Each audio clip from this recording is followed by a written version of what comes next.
Hola, ¿qué tal? Primero que nada, muchas gracias por permitirme estar aquí con ustedes. Soy el doctor Rafael Alfonso Reyes Monjes, soy especialista en medicina de urgencias y también me encuentro en este camino que es la medicina crítica. El día de hoy voy a platicar acerca de un tema que es muy importante y muy interesante de los pacientes en el contexto de choque séptico, acerca del uso de esteroides. Precisamente más vamos a hablar un poquito acerca de la hidrocortisona que desde ya hace ya muchos años se viene utilizando, pero vamos a añadir un caso, un fármaco especial que es la fludrocortisona, que a lo mejor no tantos estamos todavía tan empapados acerca del uso de este fármaco. Así que vamos a empezar con un caso clínico. Es un hombre de 55 años de edad, que tiene antecedente de apendicectomía abierta este, hace unos cuantos días. Se encontraba en piso de cirugía general, pero enfermería nos dice, no, pues que el paciente empezó con hipotensión, con fiebre de hasta 38.8 grados, el paciente está desorientado, no, previamente estaba bien, pero en las últimas horas, pues el paciente está deteriorando en cuanto a su estado neurológico. Aparte de eso, también llega a tener este, disminución del llano capilar como dato de hipoperfusión. El paciente, pues se le empezó a darle reanimación con líquidos, soluciones cristaloides, y no hay respuesta adecuada al tratamiento. La presión sigue baja.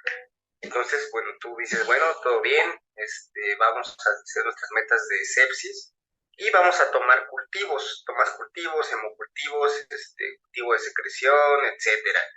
En ese momento en que tú ves que el paciente está deteriorando, tiene choque séptico, pues vas a darle tratamiento con antibioticoterapia de amplio espectro, vas a dar un carbapenémico dentro de la primera hora, porque tú sabes que todo tiene que estar listo. Como ya pasaste soluciones y no hay respuesta, bueno, pues se te ocurre iniciar la norepinefrina, adecuada maniobra, empiezas norepinefrina, empiezas a ver cómo evoluciona el paciente,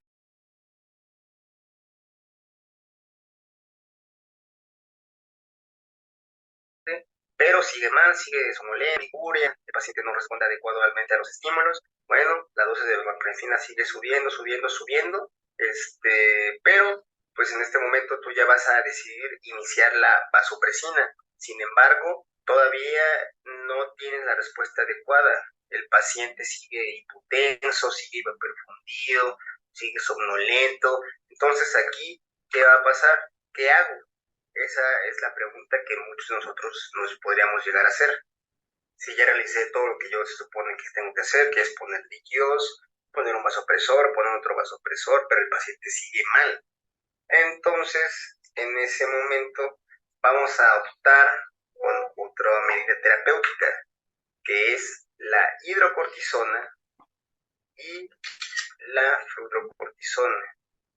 La hidrocortisona es el fármaco que ya, pues ya todos conocemos, que ya sabemos que hay que utilizarlo en el contexto de choque séptico, refractario, pero la fluorocortisona es un fármaco que está todavía como que introduciéndose en nuestro mercado, a pesar de que ya tiene muchos años en uso.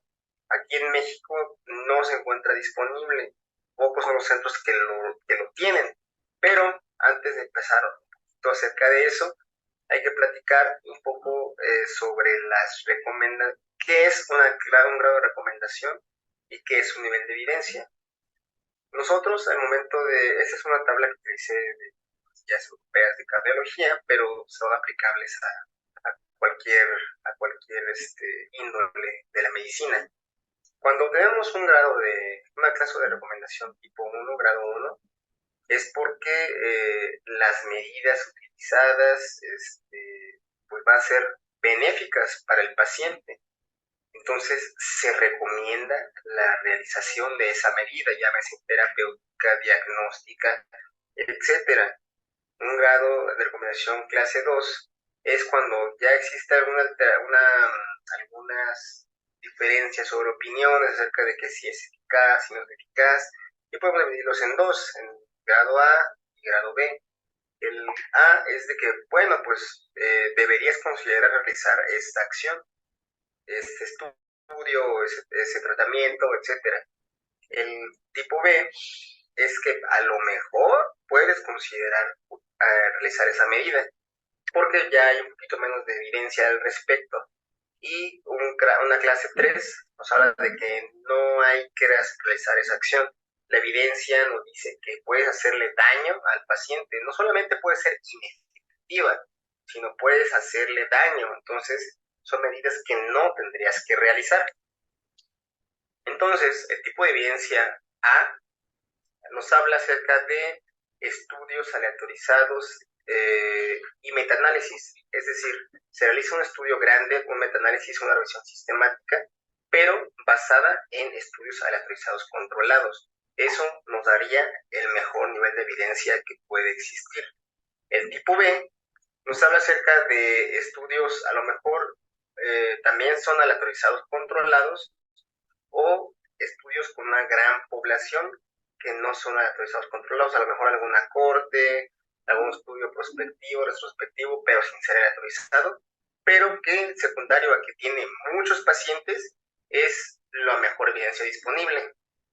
Otra opción, bueno, otro nivel de evidencia es el tipo C, en el cual se trata de está bien mal, esa información la tienen todos en la boca, porque como no se quieren más leer pequeños, observacionales, prospectivos o estudios de casos.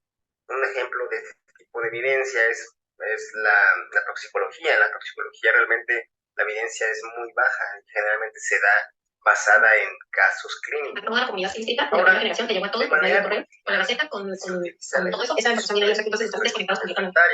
Previamente se nos decía que en este contexto el uso de la hidrocortisona en particular pues disminuía los días de choque, disminuía las dosis de vasopresor, pero todavía debe de ser así.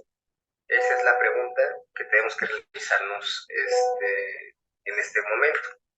Ahora bien, recordando un poquito acerca de la importancia de los esteroides dentro del ciclo circadiano, en el hipotálamo, en la parte anterior de la hipófisis, viene la secreción de ACTH.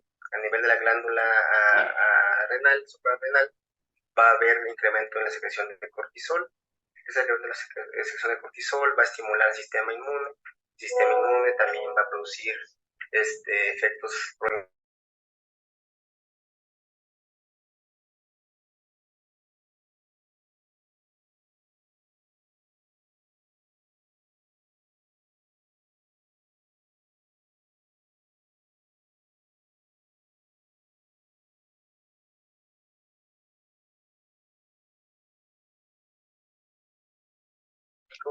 va a haber inflamación.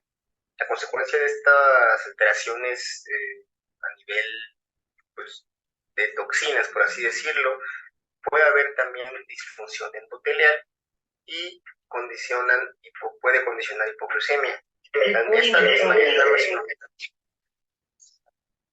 por los corticoides, en el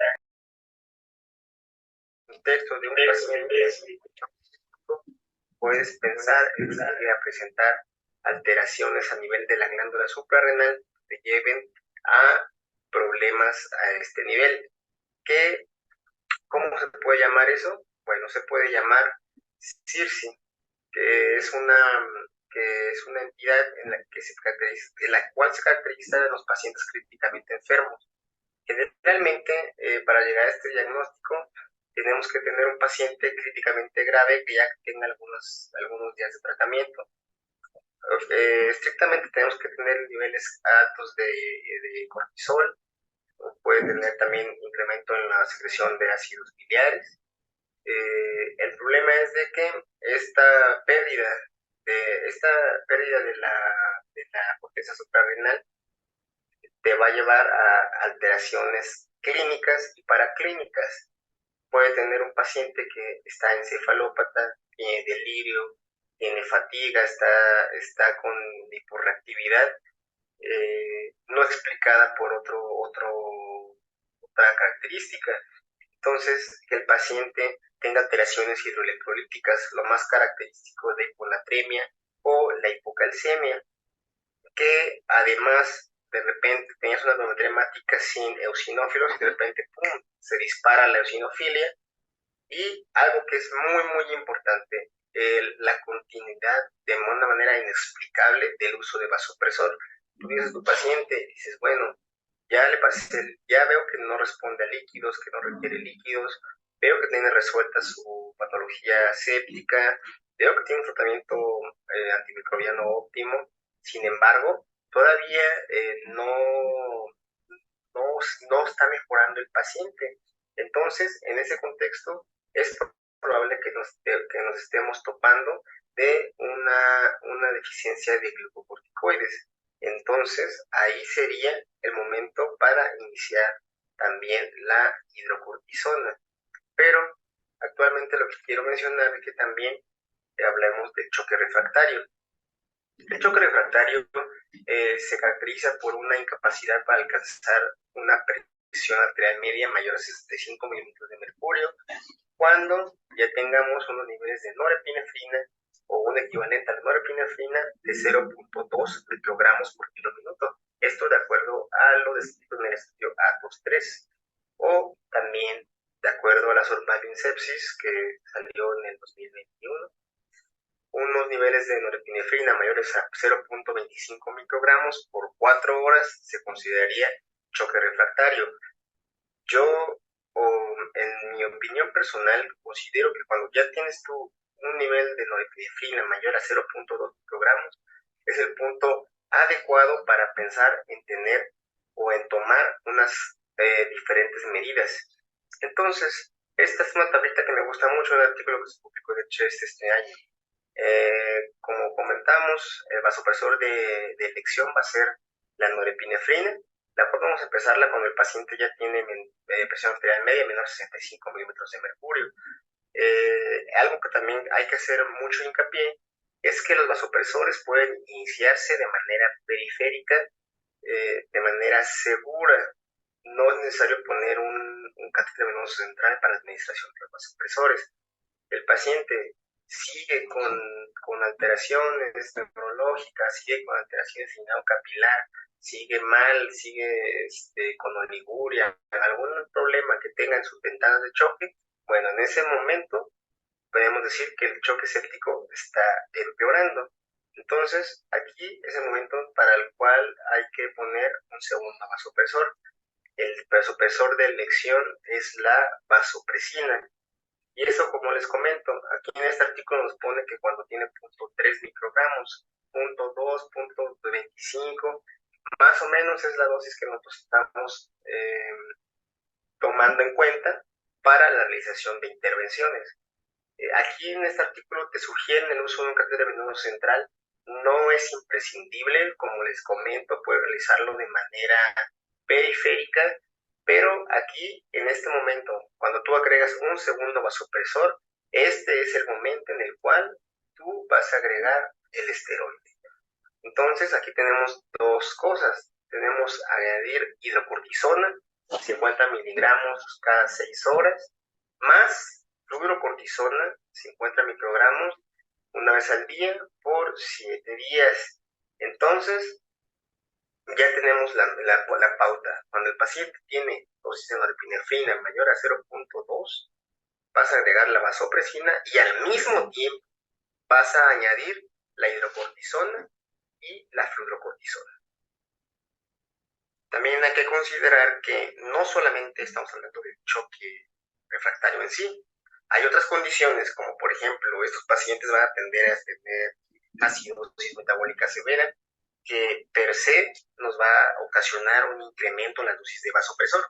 Entonces, en ese contexto podemos considerar también añadir algún otro fármaco como el bicarbonato, o en todo caso, a lo mejor valorar la hemodiálisis. Aquí también aparece dentro de este como algoritmo el uso del azul de metileno, pero ese es tema de otra clase. Entonces, si el paciente vemos que está mejorando que no mejora, más bien que no mejora los niveles de TA, con la TA baja. Si el paciente está sin sedación, a lo mejor podríamos valorar ahí el añadir algún inotrópico. Ellos aquí valoran el uso de la midrodina, pero podemos realizar alguna valoración, por ejemplo, alguna ventana cardíaca, en la cual nosotros valoraríamos la función sistólica del paciente, y si vemos que está deprimida, pues podríamos iniciar con algún inotrópico. Entonces, como les comento, la dosis de hidrocortisona vamos a administrar 200 miligramos cada 24 horas. Generalmente se pueden administrar en una dosis de 50 miligramos cada 6 horas o en infusión continua. ¿En qué pacientes vamos a optar por usar la infusión continua? Bueno, pues por ejemplo, en aquellos pacientes con diabetes, en los cuales tenemos que tener un control de la glucosa un poquito más estricto. Bueno, en general en todos los pacientes críticos tenemos que tener un control de glucosa estricto, pero en esos pacientes a lo mejor no se va a disparar tanto la glucosa como en un paciente que no tenga diabetes. Entonces, en general, la población con 50 miligramos cada 6 horas. La fluorocortisona de 50 a 100 microgramos cada 24 horas. Esa se administra por vía oral. Entonces, eso vamos a hacer. Tiene que ser las dos. Ahorita vamos a hablar un poquito acerca de la evidencia. Este caballero es el doctor Annan, es un doctor francés que le gusta mucho escribir acerca de los esteroides. Él, dentro de toda su historial, tiene varias publicaciones al respecto. Entonces, como les comentaba, no es nuevo. Desde 1976 ya se hablaba de que el uso de los esteroides disminuía la mortalidad, pero pues fue como que los inicios, conforme fueron pasando los años. Polaer, Anane, este estudio de llama de los más, de los que cambiaron la vida, demostraron que el uso del esteroide mejoraba la mortalidad. El estudio Corticus también ya nos habla acerca de que no había una diferencia en la mortalidad, en la administración de la cortisona.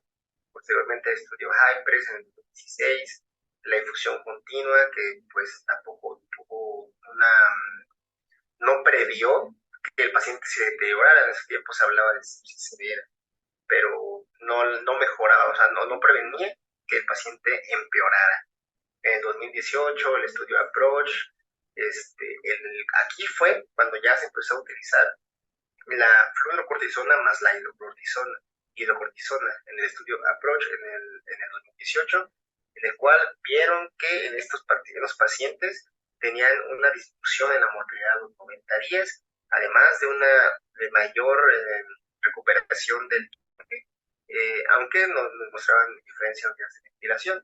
También ese mismo año salió el estudio Adrenaline, que dice que la infusión continua de hidrocortisona no disminuía la mortalidad, pero sí disminuía la resolución del choque, o sea, el tiempo de choque. Entonces, pues también se utilizaba como una buena medida. En este año se publicó primero un estudio retrospectivo en llama, que fueron un montón de pacientes, como les digo, estudios que tengan muchos pacientes, pues pueden ser estudios que tenemos en cuenta para realizar intervenciones. Fueron 88,000 pacientes con choque séptico. Se les puso la hidrocortisona más la fluorocortisona, y de esta manera disminuyó la mortalidad. Entonces, pues es una maniobra que hay que realizar. De la misma manera salió un metaanálisis publicado en el New England Journal of Medicine Evidence, del cual vamos a hablar un poquito más a profundidad. Este es el estudio que se publicó el 22 de mayo de este año. Es un tipo de estudio que es un metaanálisis. Fueron muchos estudios en los cuales querían evaluar la asociación entre el uso de la hidrocortisona y la mortalidad en adultos con choque séptico. Fue un estudio que se realizó en Francia, y uno de los autores principales fue Annan. Entonces, como les comento, el objetivo primario fue evaluar la mortalidad de los 90 días Si podemos simplemente ver del lado derecho de la tabla cómo existe valor de P, ningún valor de P es menor a 0.05. Por tal razón podemos podemos concluir que el uso de la cortisona solo no va a disminuir la mortalidad a los 90 días, ni tampoco a los 28 ni a los 180 días. Tampoco va a lograr una disminución en los días de vasopresor. Sí hubo una diferencia estadística en los días libres de ventilador, eh, pero no hubo lo principal, que era la mortalidad, y los días de choque no hubo diferencia. Esta es una gráfica de Forest Plot, en la cual podemos ver los grupos de los pacientes. ¿Cuál grupo de pacientes sí mejoró en la mortalidad? Bueno, pues fue el paciente que tuvo hidrocortisona más fluorocortisona. Entonces, ¿a qué conclusión podemos llegar? Que la administración de hidrocortisona por sí sola no disminuyó la mortalidad de los días de choque.